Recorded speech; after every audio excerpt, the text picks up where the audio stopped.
Hello and welcome to the finish line, proudly sponsored by Hollywood Bets.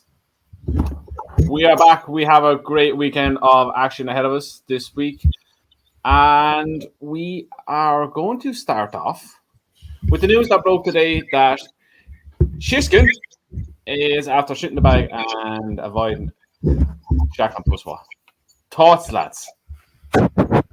First off, how are we before we get any further? I was going to fix my microphone, sorry. Yeah, I was going to say someone's mic is going crazy there. I think that was me. I think we're a bit better now. Anyone want to take it? Anybody? No. I'm miserable. I got that tooth out, and You're miserable every fucking day of the week. So fucking sore. You go for it, Henry. You'll be on 4 now. Nicky Henderson take one out, and you've got a toothache. Go for it. Do you know what's going to happen? This is going to be an episode we're going to have a million sound bites to use for the year out with him. Yeah. Look, he's the world's biggest dodger ever, or else he's not able to train the horses properly anymore. Right. Where's Dino Dave? Yeah. We were giving him a lot of the English trainers had viruses, I'd say, in the stables last year. Nicky, I just don't know, but he is so obsessed with Cheltenham that he don't want to run his horses before Cheltenham. He did it with Altior for 2 years, and the horse was clearly not right for 2 years, and then ended up getting retired. Whatever you say about Champ, he won the RSA. He bet the Gold Cup winner and the Ryanair winner, and decided not to be a horse anymore. And he didn't run him for 6 months of the start of the year, and then ran him in a 2-mile chase, which was the maddest thing ever. Makes sense. And now he's doing the same thing with Shishkin. If I was an owner there, I'd be fuming. And he done the same thing with Champ last week, because it was all Champ's after getting his back fixed, and he's all guns blazing going to the Betfair, and then he's not going now. I don't know when I'm going to run him. And it wouldn't surprise me in the slightest if Shishkin doesn't run when he said he's going to run in Kington the 27th of December either. There'll be another excuse. The ground is too fast or too slow, or there's too much rain, or there's a load of snow, or I didn't have enough turkey in my Christmas dinner and I didn't have dessert. Just a load of fucking nonsense. He's on right form tonight. It's ridiculous. It is. He's doing it 2 years now. And it was all Altior's too old and all that. He's doing it to all his good horses. But my question is, were you even surprised that he pulled them out? And you know what? Nobody was. You know what? The Racing Post had my face killing me. The Racing Post had a good article. I don't know who wrote it. Going on about the welfare of the horse and all that. But then at the end of it, the last 3 paragraphs was, this is becoming a constant thing for Nicky Henderson. And at some stage, someone needs to say something. You're just not willing to run your horses in hard races until it gets to Cheltenham. And it's putting the sport in a bad light because you're just wrapping them up in cotton wool. And people that bet on the sport and that are fans of the sport want to see the horses, and you're not allowing it to happen. Because the end of the day, he's not finished. He's not finished. At the end of the day, there's 2 things. He's either lying about the horse, like he did with Altior, and the horse is injured and won't run for the whole season, or he's afraid of running the horse. It's one of 2 things. It's not that, I dropped the ball a little bit.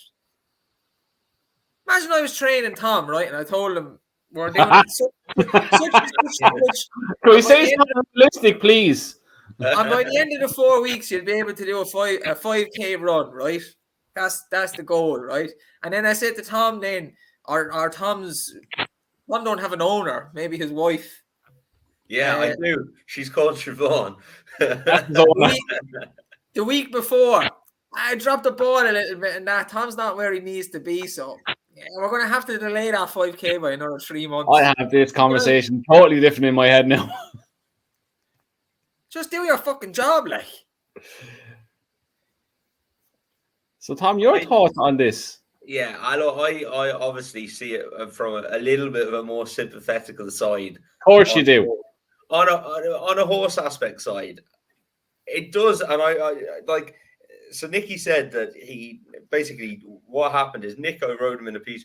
It sounds like he hasn't been happy with him for a while because he got a wind up done, and he says that set him back 4 weeks. So yeah, it's a bit. They like to get them fairly fit when they do the wind up. So I wonder, did he get him to a certain stage? His wind wasn't right, and then he sent him off for a wind up, and that set him back 4 weeks. And then he's just been trying to play catch up ever since then, and he's not going to make it to the Tingle Creek. I imagine, reading between the lines, that's probably what happened, because if he got a wind up done over the summer, he would have known how long it needed so to get him fit for the Tingle Creek. So he would have just done it sooner. I think he got him to a certain stage of fitness, got a wind up done, and he just hasn't been able to get him ready since then. That's what makes sense in my head anyway. Look, it's frustrating because we want to see the best horses race against the best horses. And it always does seem to be Nicky Henderson a lot more than everybody else. But isn't this becoming a very, very common thing with great races over the years now? Like the Tingle Creek is not the race it used to be, with likes of Moscow, Azerty, Upwell, Chief all going against each other. It's always only one big horse against a load of yaks now these days. It's the same. Like the Hennessy this year looks half decent. The Hennessy over the last few years has been cashed. They're not willing to run their good second season novice chasers against any kind of decent horses anymore. They're, as you said, they're all kind of protecting them for Cheltenham. But that's why, and I think we'll get to it. And somebody actually harps on about that a lot is Kevin Blake, about if you run those top-rated horses in handicaps, the results you'd get, because the weights are so compressed now that those ones at the top, like you could have a very average horse on a rating of a mid 140s, and you could have something that's nearing grade 1 class at 150s, and there's not a great deal of weight in between them then. I think for something like the Tingle Creek, it would take something like, I don't know if an Ergamine was going to go run there, but like Shishkin he was going to light it up, wasn't he? But it's just one of these things. And especially on the UK stars, we are lacking a little bit now, unfortunately. Like if you take Shishkin, who's obviously not running now, what's left there to run from an English standpoint that is at that champion chase level? Newbie Negra's not going to run because he only ran 2 weeks ago. You've Grenadine, Houghton, Have a Hope in Hell, First Flow, Politlog, Deffy, Hitman, Rouge Vive. They're all the only left contenders, and they Paint the Dreams and Sheldon. That's Grenadine as the third favourite. That's piss poor. Like that's telling you how piss poor this is. And that's behind Shaq and Passois, who's an Irish horse, presuming he goes over, and then Nube Negra, who, I don't know, is Dan Skelton going to be tempted to run him here now? Or is he going to hold back a little bit because he literally only ran a couple of weeks ago? So, yeah, I don't know. Big question for Dan, big call for Dan to make. I'm sure he's very tempted if the horse is bouncing. But then you got to think about it. You're too nice about Nicky Henderson. Anyway, that's my opinion. Because Altior was a 5 furlong sprinter last year, and he was catching pigeons going up the gallop. And Shishkin 10 days ago in the stable tour was looking like the next sprinter Sacra, and he'd filled out, and he'd muscles everywhere, and he's flying up the gallops. And now he's not ready now. This is my problem, and you just touched on it there. He's his own worst enemy. He would have known last week that he's not going to be ready. He would have known last week. And he comes out, he's walking great, he's doing this, he's going dash. He would have known. Said in the stable tour, all roads lead to Tingle Creek, blah, blah, blah. He's his own worst enemy, though, for saying stuff like that. And Nicky does just speak his mind on camera. There's a lot of trainers who don't say a lot. And Henry is probably a prime example of that. And people will give out about that in the media and people who people who listen and follow racing. But he's bloody right, because it'll just get thrown back in your face. There's absolutely no win to come from it by coming out and giving a big bullish report and saying how amazing the horse is. Because if something doesn't go right and the horse doesn't run, you're the worst in the world. So Nicky does that though. He does that with everything. John Bond had a jog around there, and he was saying he was delighted with it. Like, it was a jog around there. So, in one ear, out the other ear. I take what trainers say with a pinch of salt. The only thing I listen to is maybe where they're going to target the horse. But obviously, that's up for discussion as well. Right. We're going to be talking about this next week again anyway, so we'll drive on. Oh, excuse me. So it's Newbury's. I'm calling it the Hennessy. I don't care. It's Newbury's Hennessy meeting this weekend. Ladbrokes Hennessy. We give them that. So it starts Friday, and we are going to start on Friday with the Grade 2 long distance hurdle over 3 miles. We've Paisley Park installed a 2-1 favourite. Indefatigable. She is. Oh, I forgot to put the price up for her. She's 7-2. Yes.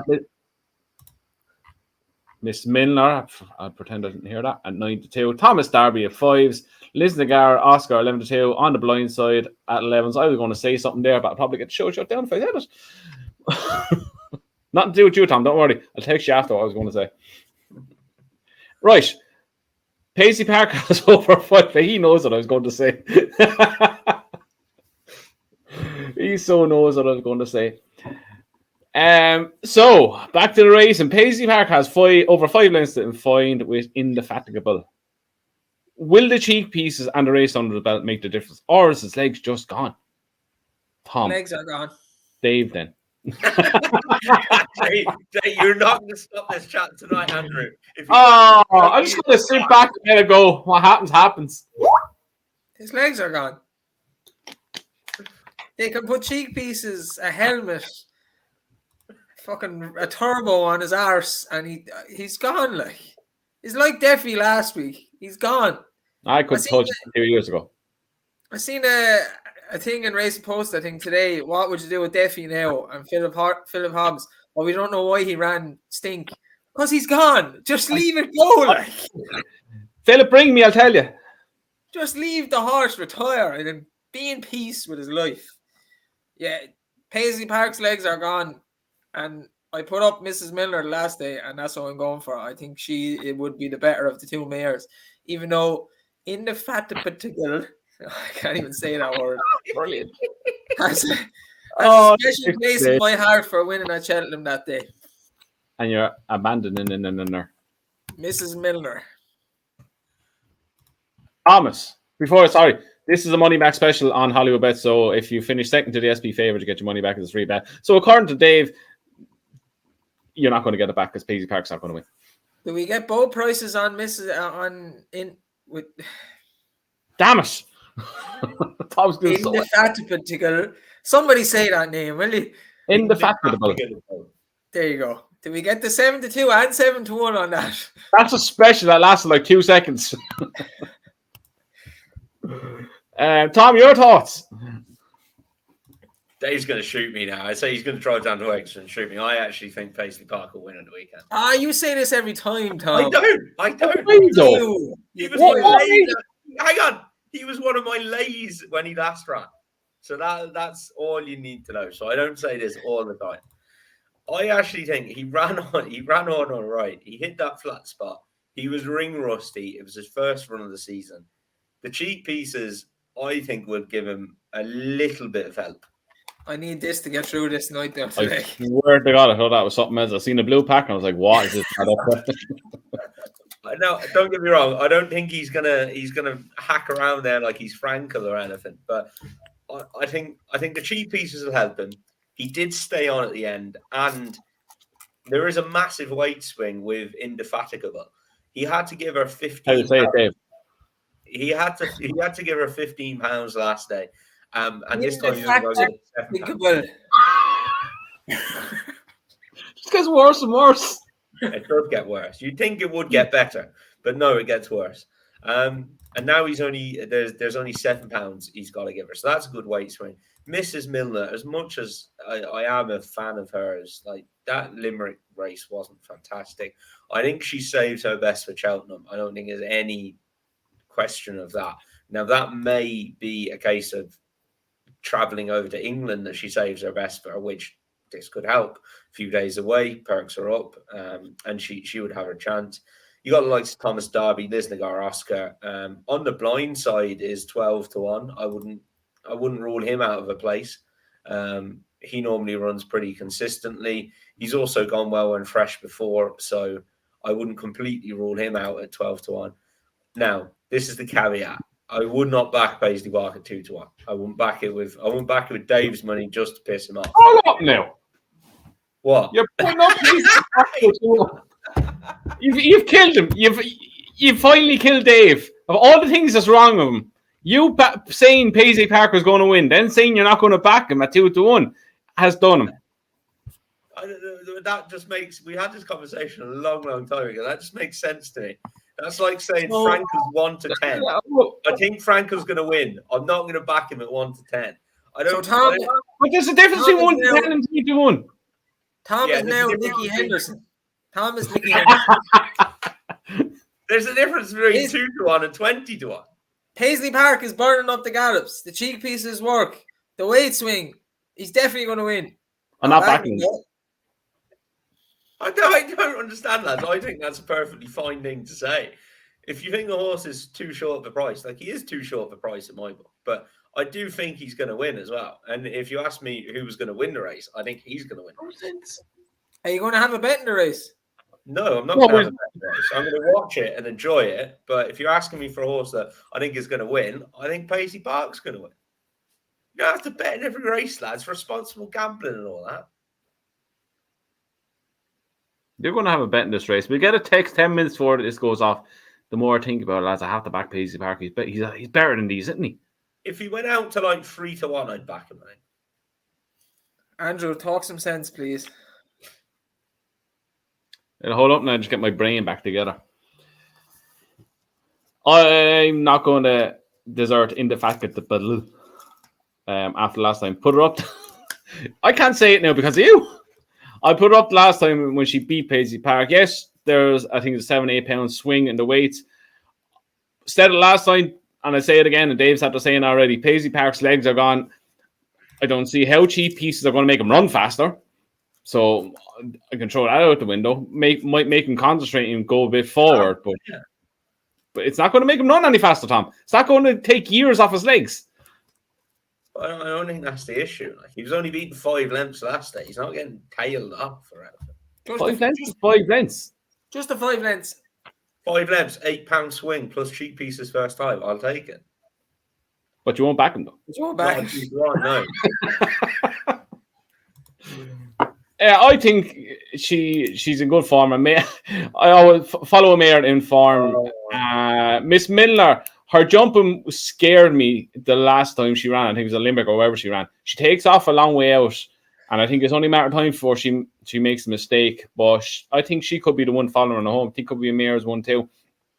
Thomas Darby can be 50-1. I wouldn't back him. He's an absolute shite-hawk. Shit. One of the most overrated horses you'll ever come across in your life. How is he 5-1? I'll never get it. I'd have on the blind side 5-1 before. 50s. What? I'd back him at 50s. I wouldn't back him at 500. I'd definitely back him at 500. He's an absolute dirtbag. Hanging bastard is what he is. I love him doing that. You know what? He's the mum tipple of the bloody jumps. Just goes backwards. Doesn't go forward at all. Lisnagar's Oscar is as slow as a boat. On the blind side, I like him, but I don't think he is good enough to win this. So, indefatigable for me at 7-2 with Miss Milner to follow her home and Paisley Park to be running on at the end to fill the third spot. Dave, say it one more time before we go on. Indefatigable. Where's the extra T come out of? I'm not able to say it. You get the first part so right, and then it just goes. It's gone. It's like he's rapping. Beatbox. It's just too many letters. Break it down. Break it down. Indefatigable. I thought you were singing the DX song there for a minute. Get down. Right, on to Saturday and the intermediate hurdle over 2 miles and a half a furlong. We have Soaring Glory in a fight to 4. There's been money from Monreal for this, but apparently he can't run in it, I heard. I could be wrong, but I can't remember who said it to me. Girl Road is in the 7-2. Don't know, it's a solid at Cheltenham, Dave. Captain Morgs at 9. One more for the road at what? My 9-2 that's meant to be. I fixed that in a second. It's been a long day. One for the road at 5s. Metier 6s. Natural History at 16s. And Herbie's at 20. I daren't ask who's taking this. Will I go? Because I'll explain why Monreal can't run. Yes, I knew about that as well, but I'll be honest, my face is so sore I don't know how much more I can talk. Monreal can't run because, in a nutshell, the conditions of this race are it's a 0 to 155. It's for 4-year-olds and up, rated 0 to 155, which prior to April 26, 2020, had not won a hurdle. Monreal won a hurdle race at Auteuil on the 14th of March 2020. So scratch him. He straight away. Yeah. Why is he still in the betting though? I don't get this. Dirty Robin bookmakers. Not Hollywood bets, obviously. Well played. I'm sure they wouldn't take a bet, or they would refund all bets on him. Anyway. And if they are, we'll call them out on it, Andrew. Apologise what Tom said. You can do that in the morning now. I have no control over what happens on that sportsbook. Zero. But anyway, who is going to win? You have just taken the odds from the Race Post site, haven't you? Because he's not on odds checker, he's gone. And these odds I took it from odds checker. These odds are now very different on odds checker. Are they? Yeah, okay, what are they then? I take this down. Soaring Glory is 5 to 4. Gowl Road 7 to 2. Captain Morgs 4 to 1. One more for the road 5 to 1. Metier 6 to 1. Natural History 16s. And Herbier is 20s. So there's a 0.5 in the difference to what I had up. Yeah. My God. Big difference, he says. Yeah. Anyway. Fire away, Thomas. He's short now, isn't he? But Soaring Glory looked very, very good at Ascot, I thought. Coming back to Newbury, where he won the Betfair hurdle, I think he's going to take the world of beating, to be honest.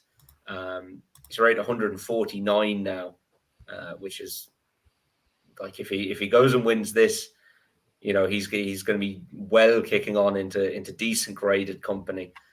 He's only 5-4, very, very short price, but I think he's going to take a hell of a beat. Dave? Gowl Road, I think he's steadily progressive. The only bad run really was the Cheltenham Festival. Probably all came too soon for him. I thought he was very good the last day at Cheltenham, and Stable's in good form too. So, Gowl Road. Yeah, I'm kind of on the same thing as that. But the only thing that worries me with Gowl Road is he's back down to 2 miles. I thought he looked a strong stayer at Cheltenham. So that's my only qualm with him. Look, I want to back him because we backed him at Cheltenham. But I think I wouldn't be surprised if he's taken out. That's my thing on him. Because on what he's done at Cheltenham, to me, he looks a stayer in the making. So on that, I think Soaring Glory takes some whacking in this. Look, it's not a strong race. Once you take out Gowl Road, which I probably think he will run, because I can't see what's the point running him over 2 miles when his best performance so far has been over 2.05 on a stiff track. So I think Soaring Glory, what was he, 5 to 4 now? Come the day, he'll probably be odds on. The rest of them are much as that Metier fella went back and would counterfeit money. Captain Morgs will probably follow him home. One for the road is all right. They're not in too Soaring Glory. But yeah, on that basis alone, Soaring Glory for me in this, on the basis that Gowl Road probably won't run. But if he does, I'll still probably back Soaring Glory over 2 miles. So that's where I am with this. Now, moving on to the one we all hope is going to be an unbelievable race, and someone puts up a Denman-esque performance. The Hennessy, don't care, call it the Hennessy. It's also a money back special, second to the SP favourites. We have On the Ropes in a 9-2, Eclaterie 9-2, Filler on the Roof of 5s, and Rello 11-2, Potterman at 10s, Kitty's Lights at 10. Last year's winner Clock Cat at 12s, The Machine 12s, Remaster 14, Copperhead 16, Chris's Dream 16, 20-1, big are the rest. It's fair to say I think we're all on the same page with this. And well, I say that now. A few weeks ago we were, because we all have the one horse backed in this at bigger prices. Are we still all very keen on Eclaterie? Yes.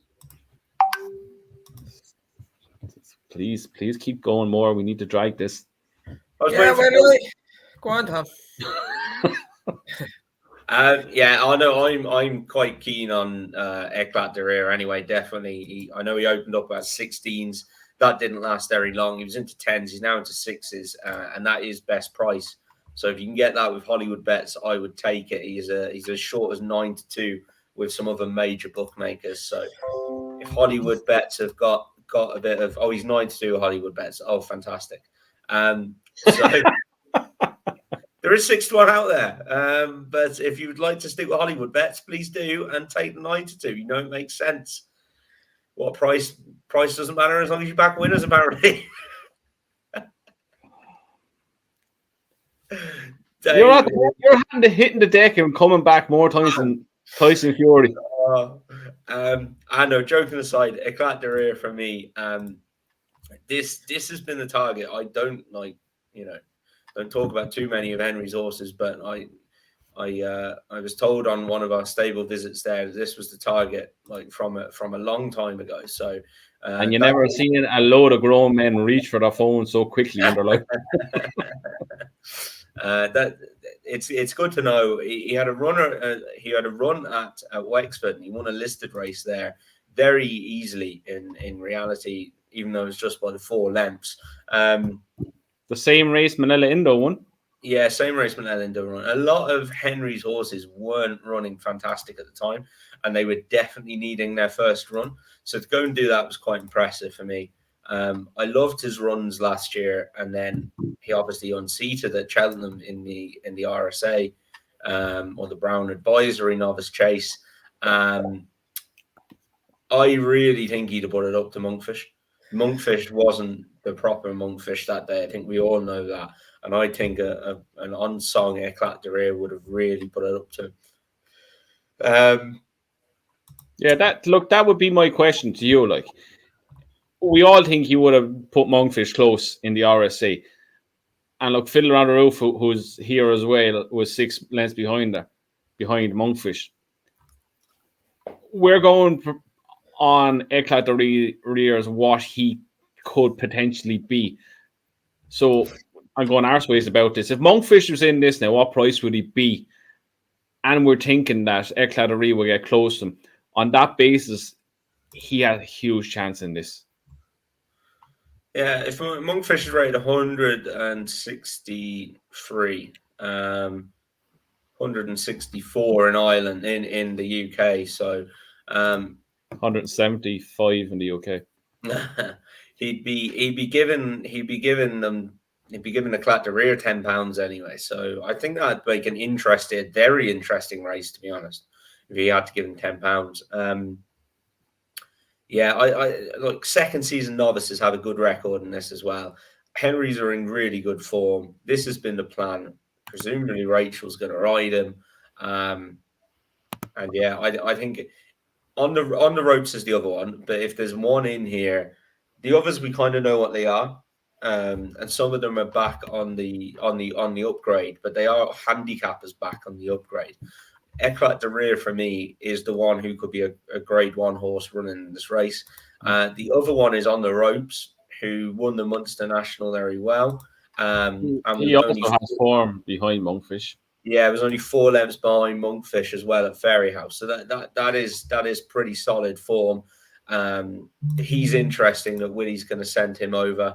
And he has a very good chance as well, obviously. But I don't know. I just think Eclaterie, this could be this could be his time to shine big time. Dave, are we looking at this with rose tinted glasses on because we have him at bigger prices, or is he this kind of the standout physically and potential wise? As I say, physically, as the progression he could make, physically now into his body from last year. He's in the mold of the old style chasers that used to win this. So physically, yeah, he'd have the right attributes, and he's a second season novice, so that would stand to him. He's had a run. I'd say if the ground was a bit softer, it'd suit him even more. He'd probably go a favourite then, but I do still fancy him to win. When I put him up as an outsider for the Gold Cup, I actually said to you, the ideal race for that horse, if Henry's keeping his horses away from each other, is to go for the Hennessy. And when we were out there and they said it, I was like, I can't believe they're actually going for Hennessy, because it makes total sense. Because of how he jumps, how he travels, the size of him as well. I think he's the most likely winner. As Tom said, on the ropes, has a chance. And then the rest of them are probably much of a muchness. We know a lot about him. One that might run well because of the Tizard form last year, and he's dropped a couple of pounds, is Copperhead. He's won around Newbury before over fences, and he did run in that really good RSA with Allaho and Champ and Manila Indo. That thing couldn't raise a gallop last year. Yeah, and he was over hurdles last year. I think he's dropped about 7 pounds on his rating over fences from when he went into that RSA, so he'd have a chance of probably placing at a big price, or if he was off. Sorry, bear with me. He ran in this last year off 152. He's 148 now. He's not coming down that much. He's still come down, and like he didn't raise a gallop like you said last year. So he's pulled up that year in the RSA as well. It's obviously way too hard to race for him, but he's a good handicapper on his day, but I'd be surprised if Eclat the rear doesn't win. Yeah, look, I'm the same as the two lads. I think Eclat the Rear, he has the makings of a fairly classy horse. He has the build of a proper chaser. His comeback run at Wexford was very good, as Tom said, in the height of Henry's horses being out of form, quite frank about it. Look, on the ropes, he won the Munster National of Cork, won it very well, travelled through the race really well. So we know as he handles big fields. I don't know, there's something about him. I think he'll just be edging between grade 2 and grade 3 horse. I think there's a lot more to come for Eclat de Reed than there is with him. I can't have him in Rilo. I just don't think his form is anywhere up there, even with Fiddler on the Roof. I think Fiddler on the Roof is the best of the English. He was beaten by, he was in that race at Sandown where he won, but he got thrown back to third, and Potterman ended up winning it. I think he'll need to come on, like, even from that win per se, he'd have to come on a huge amount to trouble, I think, the top three in the market. Cloth Cap won it last year, bolted up in it last year, but he's a hell of a lot higher in the weights now. He won that off 136. He's now rated 154, so he has to put in a career best to go near this again. The more I go down and through it, it's more likely that it's going to be one of the top three. And I think Eclat de Reed just has that bit more about him that will probably produce a career best performance. Look, he has to produce a career best performance, but he's looking like a horse that has a huge future ahead of him. So on that basis, I think he's still 92 is not great now, but I think he's backable still. I'll put it that way. Anything below 4-1, I'd be sitting there and watching. That's a lie, I'd back him. But yeah, Eclat de Reed for me after all that. Now the bigger price that we think could outrun his odds, something that usually runs good in these races. Kitty Light is one that usually enjoys big fields. She could run a good race, or she. How is Kitty's Light only a 5-year-old? I'm still going to say it. I literally seen 5. I was like, that can't be right. Seems like it's been around forever. Yeah, he Really does. But yeah, look, I presume we'll run another solid race. Seems to pop up the whole time, doesn't he? Cloth Cap had a lovely prep run for this, but looks a bit exposed now to me and is a 9-year-old.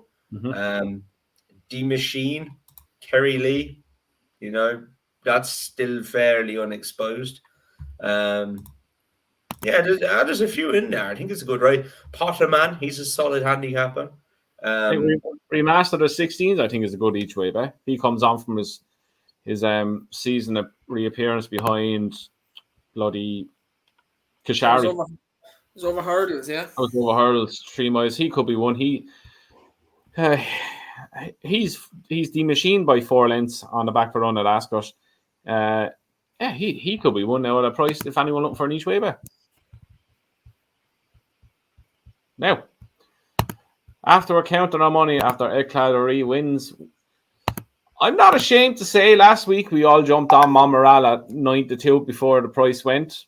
I went on it, the hell with it. Thanks to Dave, Dave, you're going to get credit. Well done. Right, so we've Epitante in the 10-11 on. We've Monmoral 11-4, So Royale at 3, Silver Streak 7-2, 7-1, should I say. Not So Sleepy 16 is Belfast Panther 21, and Vi the Rev at 100-1. To me, Epitante is very short for a season reappearance and for what she's shown last season. It's not the Epitante that we all know. Is she at the right price to take on, Tom? I take her on. Yeah. That said, she has gone very well first time out, and she obviously won this race last year.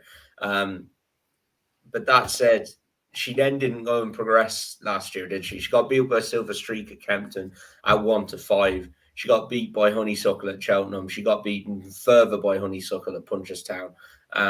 Leaves a little question mark for me. She is a 7-year-old mare now. She was very good, and she was also very hard on herself. She's pretty keen in her earlier days.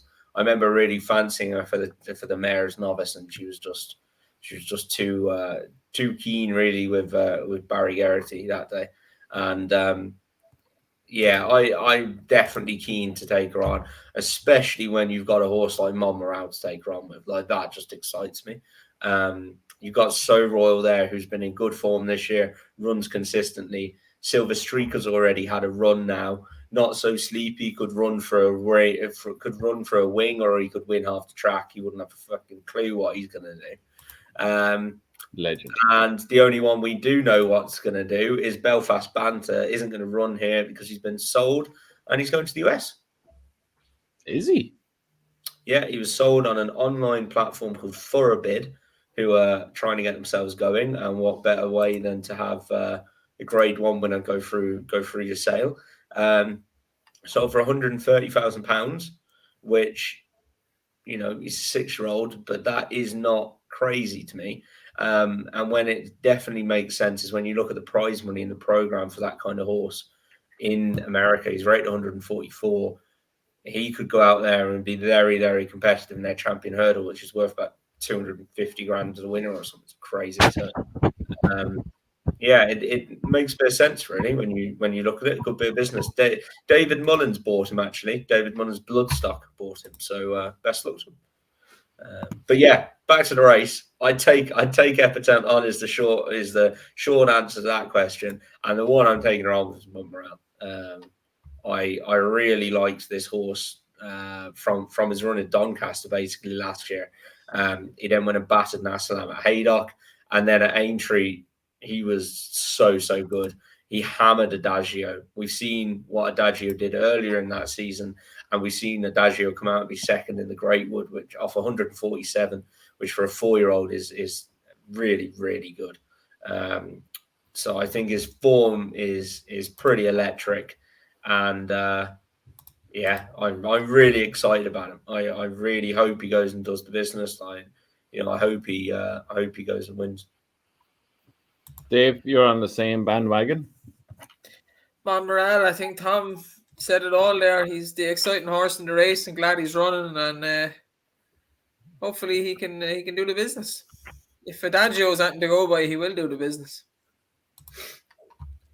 Yeah, look, I have no real thoughts on Monmoral as a horse. I haven't taken from yet. Look, yes, I've backed him. Of course, I have. He's 9-2. Thanks to Dave. Let's be honest about it. I wouldn't have backed him otherwise. I think it's time to take on Epatante. Kind of said it last season. She's kind of at the end of her tether, and as Tom said, what she a 7-year-old mare now. There's only a certain amount they can go on for. So Royale would be the biggest danger to me. He seems to be in unbelievable form. He's after winning back-to-back races this year. He's won the first race at Kenton, beating Silver Streak by 3.5 lengths. Then he's gone on to win Canton to win the Elite very, very easily and very, very readily. I'd be more worried about So Royale than I would Epatante. But going on, as the last said, of what Adagio done in the Greatwood Hurdle at Cheltenham, you'd expect if they think Monmoral is what they hope he is, he should be winning this. So I think he will win it. But he'll need to do something special to put himself in the champion hurdle picture big time. And still, they're saying that they're probably not going to go for the champion hurdle. They're on about the Aintree hurdle. So I would just steady on with your bets on that. Now, the only thing here is, lads, I've just looked at this. He's drifted in the betting. And he's 5.6 on Betfair. That's not what I want to hear, Tom. That does not look good to me on his prospects of running here. So let's just put a fucking downer on everything. Sorry, lads. It is what it is. Well, have your stones on So Royale to win, lads. Yeah. Still gambling and all that jazz as well. Yeah. Doesn't look too good, folks. So we're just out of pocket anyway. So after we finish crying after that, we wake up Sunday morning, we look at the paper. I say paper. Phone, Racing Post, and we see Fairyhouse have 3 grade 1s up for grab. And we're going to start off with the Royal Bond Novice Hurdle. We have my mate Mozzie in the 6-4, Mighty Porter at 7-4, 3 Striped Life at 3, Impervious at 7-4. Who wins? My mouth words are not working. I think it's a good race. If they all turn up, I like a lot of this. I like a lot of them. I wouldn't be surprised if the mare is decent enough in Impervious, but I cannot ditch 3 Stripe Life. I had to stick with it. Good man. I'm on the same tune as you. Look, even going back on his bumper run again last season. Bumper run at Cheltenham. He done everything in his power to lose it before he even got to the start. Acted like a dick going down the chute at Cheltenham. Pulled way too hard. Came there with a challenge up to the 1 furlong pole and just faded out because of what he done. Had a nice introduction over hurdles a few weeks ago. He comes on for that. In my opinion, he has a lot more potential. Look, my mate Massey bolted up in his 2 runs already this season. Mighty Porter, good as well. But I think 3 Stripes Life just has that little bit more. And I think we could see something good out of him now on the weekend. So I'm the same as Dave, 3 Stripes Life. Ooh, Tom, what about you? I'm actually going to row with you as well, lads. I think it's a really open race. My mate Mozzie is, probably rightly the favourite. I imagine he kind of won his grade 3, hasn't he? So has every right to be favourite. I just wonder, there's plenty there to take him on with. I think Mighty Porter's not a bad horse either. Impervious is not a bad filly at all. She's really improving at the minute. Crown's Major for Emmett Mullins is only a 4-year-old. But bolted up at Cork.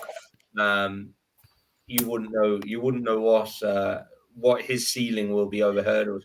He's rated 97 on the flat. So a very, very talented flat horse who's then gone and done well over hurdles. And then you've got Utrecht in there as well for Joseph O'Brien. And the 4 outsiders in the betting. When do you ever say this about a Grade 1? The 4 outsiders in the betting are all Willie Mullins horses. So we spoke, Dave, me and you off air about Willie's on. He's not running many horses. And, I know he's getting a few seconds and stuff, but he's got 4 out of 26, 15% strike rate. Now, that said, I know he has had a good few seconds there, but it's not like he's running a lot of horses and they're all firing. So I'm sure they're all about to come out. But, if he did run one of those, I think that would show a bit of intent. And for that reason, along with the rest of them, I think you've got plenty to take my mate Mozzie on with at 6-4.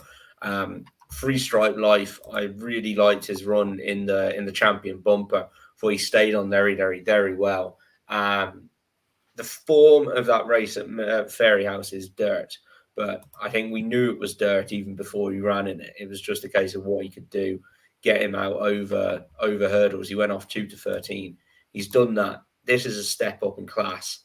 And yeah, I think it'll be interesting to see how he goes. I hope they take him. I hope whoever goes along in front goes a good gallop, because I think the further the better for him on this good ground anyway, at least.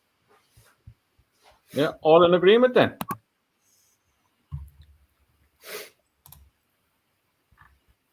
Okay, fair enough. Right.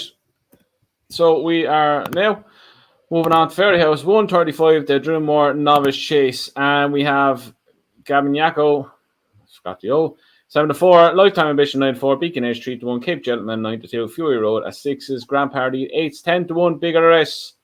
Dave, you going back in with Grand Party, or are you looking more at the top of the betting? Lifetime Ambition has him held on Down Royal, or are you keeping? I think the trip is a bit too short for Grand Party, but if he does run, I hope he runs well. But he's an each way price, but I think he might be outspeeded. I'd say he wants 3 miles. The top 2 in the market jump very well: Lifetime Ambition and Gabiaco or Gamanako. But I think the favourite will win. I think he should be 2 for 2 over fences. I don't know how he got beat that day in Galway by Noble Yates.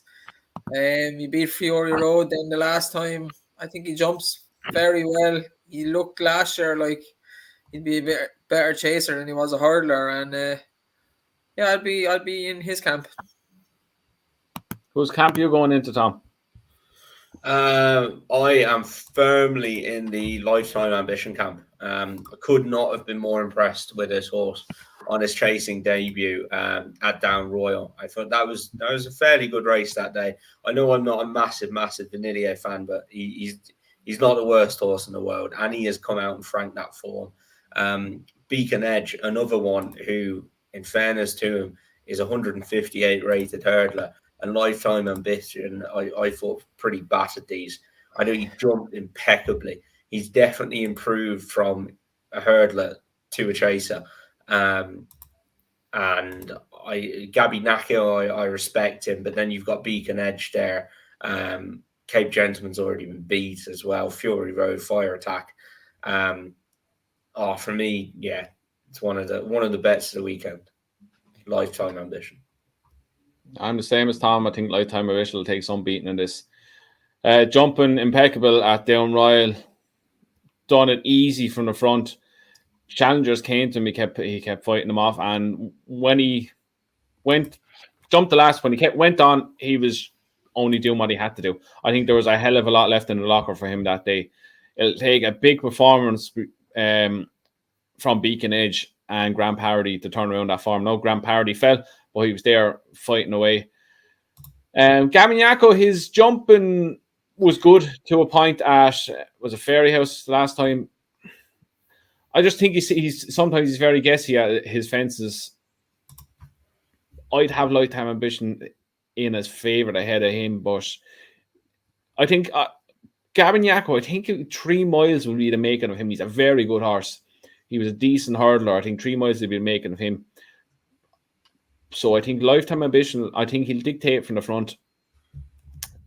Whoever Robbie will probably be honest, and turn on the taps, turn in for home, and I think he'll just have enough gears to kick away and just keep him at bay on the long run in a Fairyhouse. So I think Lifetime Ambition will be hard to beat. I think Beacon Edge will follow him home. Gabignac will be staying on behind them all. That's where I think this is going to go. Good race, though.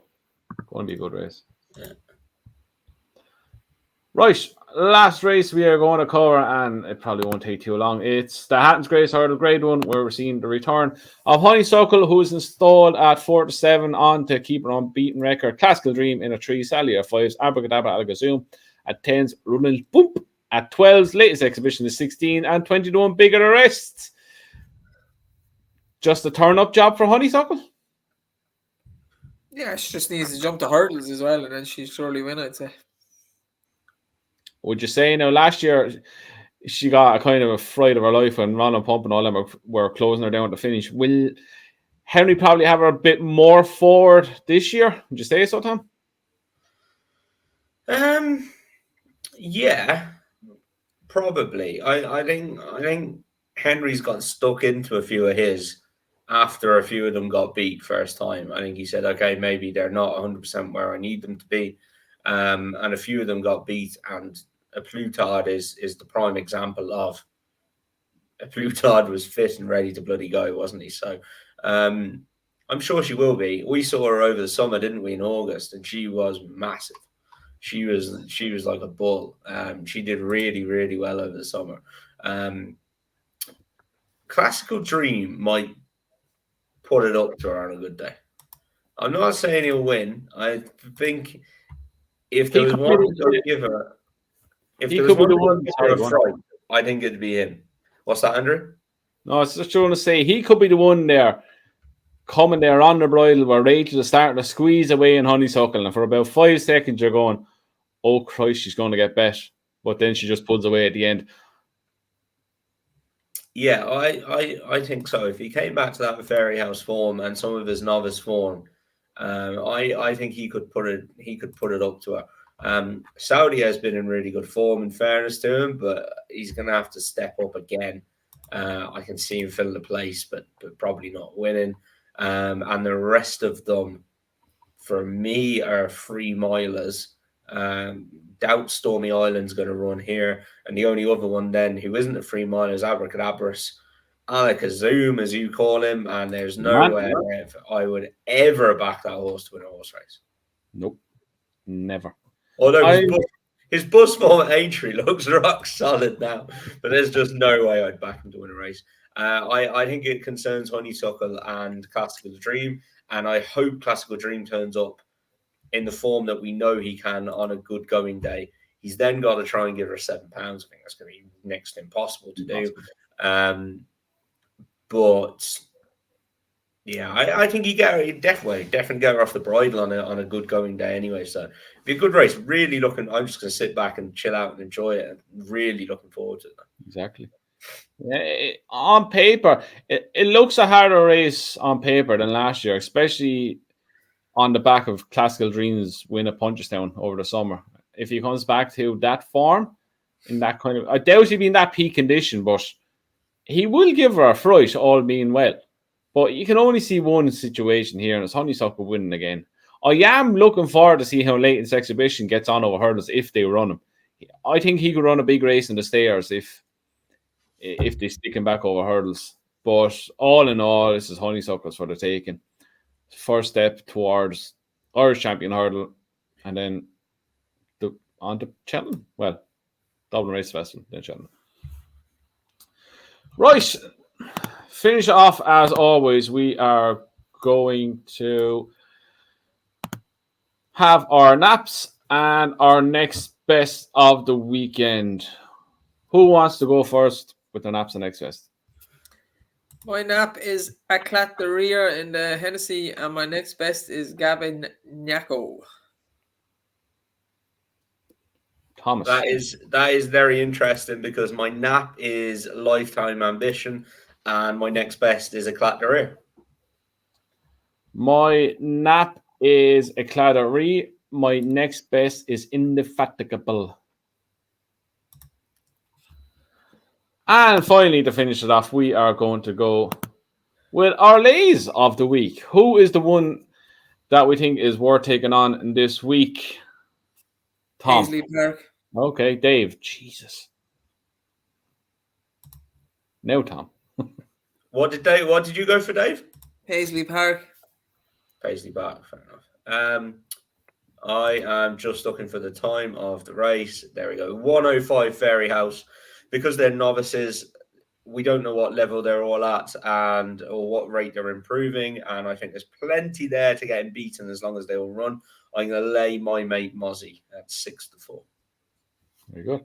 I'm the same as Dave. I think Paisley Park legs are gone. 2-1, too short for me. Don't think should be favoured. So Paisley Park in the long distance hurdle. Horrible bastards. Like, how do you sleep at night? You just hate that horse. I used to love Paisley Park. Just legs no, are gone. It's like myself, the legs are gone. I sleep like this. Bong. Undertaker. Anywho, that is us done for another week. We are back on Sunday for Talking Points, where we'll be going back over everything that happened over the weekend. But now we are about to record episode 7 of our Cheltenham Festival Anti-Post video. So if you stuck with us this long, switch over now and see what we're after putting up for our 7th selection in the Cheltenham Festival Anti-Post video. So until then, we see you Sunday live at 8 o'clock on Talking Points on YouTube.